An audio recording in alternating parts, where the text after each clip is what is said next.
Je viens reconnaître nos responsabilités. Dans un bref discours au ton grave prononcé au mémorial du génocide rwandais où reposent les restes de 250 000 victimes sur près d'1 million massacrés en quelques semaines au printemps 94, Emmanuel Macron a tenté de solder enfin le très lourd passif lié à un des drames les plus meurtriers du XXe siècle. En résumé, la France a bien tenu la main d'un régime génocidaire, mais elle n'a pas été complice. Les tueurs qui hantaient les marais, les collines, les églises, n'avaient pas le visage de la France.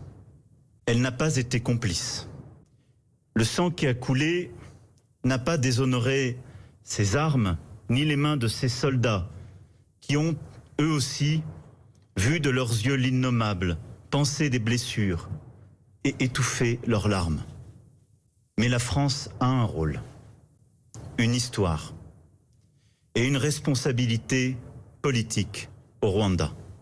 En ignorant les alertes des plus lucides observateurs, la France endossait alors une responsabilité accablante dans un engrenage qui a abouti au pire, alors même qu'elle cherchait précisément à l'éviter.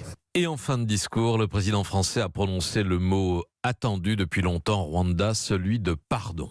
Ce parcours de reconnaissance, à travers nos dettes, nos dons, nous offre l'espoir de sortir de cette nuit et de cheminer à nouveau ensemble.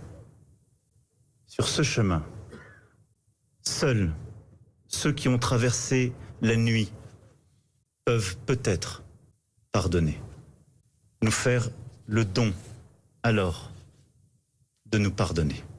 Jean-Rémy Baudot, envoyé spécial d'Europe 1 à Kigali, vous venez de suivre ce discours et cette reconnaissance historique. Oui Patrick, un discours très court, moins de 15 minutes, mais des mots prononcés, responsabilité, justice, pardon. La phrase est très alambiquée, faire le don de nous pardonner. Littéralement, Emmanuel Macron ne présente pas les excuses de la France. Il ne demande pas pardon au Rwanda, il demande en fait aux victimes d'accorder leur pardon à la France. Alors au-delà de l'explication de texte, les réactions ici sont divisées. Certaines associations dénoncent un discours inachevé, regrettent que des excuses n'aient pas été plus explicites, mais tous ou presque reconnaissent le pas en avant de la France, cette volonté de normalisation des relations avec le Rwanda et surtout la promesse de traduire en justice les génocidaires. C'était l'attente peut-être la plus importante pour les rescapés. Emmanuel Macron, lui, avec une formule complexe, évite les pièges des attaques en repentance qu'une partie de la classe politique française pourrait lui faire. Il solde au passage les années les plus sombres de la présidence Mitterrand. La Macronie espère en tirer un bénéfice politique autour du courage d'affronter le passé. Au fond, le discours de Kigali ce matin était un message aux Rwandais autant qu'aux Français.